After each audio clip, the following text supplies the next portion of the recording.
nakuta vita na haiyakuwa. Tulikuwa nashinda pa kubarabara, tunatafuta mirongo juu ya watoto na tunalipia watoto masomo bien. Un an après la chute de Goma aux mains du groupe armé M23, cette ville de plus d'1 million d'habitants vit dans la peur et l'incertitude. Située à l'est de la RDC, Goma est tombée le 28 janvier 2025 au terme d'une offensive du M23 soutenue par le Rwanda et son armée. L'économie est à l'arrêt, la police et les fonctionnaires ont déserté la ville.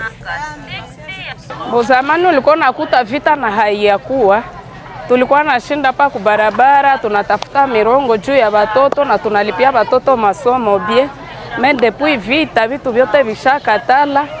Jua kosebe balikuwa banapima tuzia maragi, vote balishakimbia juu ya vita na mouvement hakuna mumungine, banke hazifungule, akose juma mfyo nazo hazishuke, njo kazi zishakatala. Depuis un an, les banques sont fermées sur ordre de Kinshasa pour éviter de financer la rébellion. Pour pallier la pénurie de cash, les francs rwandais circulent désormais sur les marchés de la ville. Wakati ya mbele, wakati ya mafete hapa dolari ilikuwa mpe mingi kidogo. Sasa hapa inaonekana kama mafranga inakuwa mingi na kushindia tena dola. Ndio maana kazi haiendeki, watu haiko stable. Frasi inapanda, frasi inashuka. En tout cas, haiko stable. Kazi vraiment chez tout quoi arranger ata.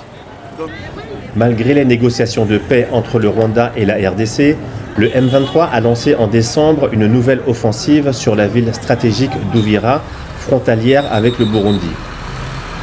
Plus de 300 000 Congolais sont déplacés vivre dans les camps au Burundi. On a au moins 12 000 enfants qui sont sans famille. On a au moins 1500 morts qu'on a dénombrés depuis les débuts de ces événements au Uvira. C'est illustratif justement du caractère criminel des actions du Rwanda et du M23. Le 19 janvier, l'armée congolaise a annoncé avoir repris le contrôle de la ville d'Uvira après le retrait du M23. Mais j'ai décidé de revenir sur ça. C'est très important. C'est pas moi qui l'ai dit. C'est Bertrand Bisimwa qui raconte l'histoire. Et il s'agit de quelle histoire? Des origines de ce rebelle. Lui-même, il relate qui ils sont exactement. Écoutez. Je veux dire que d'abord, nous ne sommes pas ce que les gens veulent que nous soyons. Nous sommes ce que nous sommes. Nous sommes tous des Congolais et la plupart d'entre nous sont des enfants de réfugiés et d'autres sont des réfugiés. Mais monsieur, partout dans le monde, on n'a jamais vu les réfugiés ou les enfants de réfugiés prendre les armes pour attaquer la population de ce pays. Mais vous confirmez les faits, c'est ce que les gens disent matin, midi, soir. Vous n'êtes pas les nôtres, c'est question du sang. Et je ne cesserai de le dire, c'est question du sang. Vous avez eu la nationalité, mais vous n'avez pas les sangs congolais. Mais quand même, nous avons accepté votre présence sur nos sols. L'armée congolaise, les autorités régionales font leur retour à Uvira.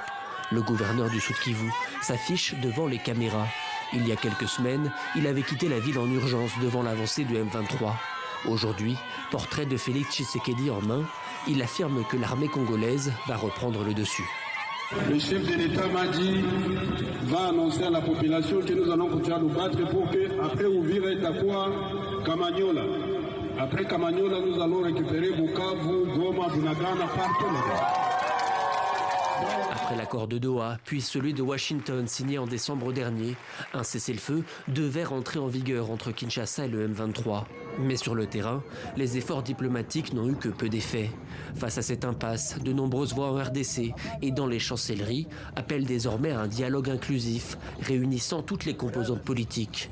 Un processus auquel les rebelles de l'AFC M23 se disent prêts à participer. La solution à cette crise actuelle, elle est plus politique. Elle n'est pas militaire. Nous avons pris les armes parce que toute autre alternative a échoué. Mais sinon, il y a des causes profondes qui ne peuvent être adressées que politiquement.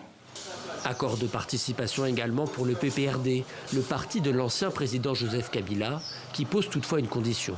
Si c'est un dialogue du type Union sacrée, le PPRD ne fera pas partie de ce dialogue-là.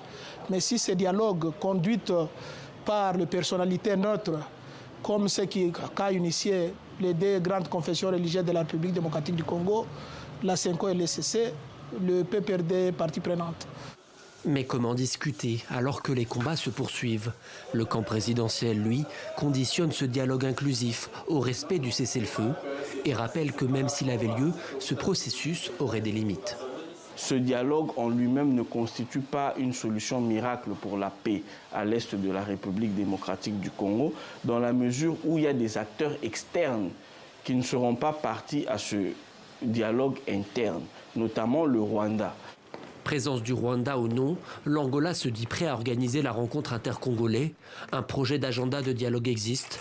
Il a été élaboré à Luanda et bénéficie du soutien des évêques catholiques et des pasteurs protestants congolais. En tant que religieux et membre de la société civile en même temps, nous avons apprécié du fait que cette proposition de dialogue a rencontré les besoins de tout le monde. Ça, c'est déjà une très bonne chose. Et nous-mêmes, en même temps, nous apprécions, nous voulons à ce que le dialogue se tienne. Ça fait partie de moyens de règlement de conflits entre peuples, entre ethnies, entre communautés. L'idée du dialogue gagne du terrain, mais pour le moment, les conditions politiques nécessaires à son lancement ne semblent pas encore réunies.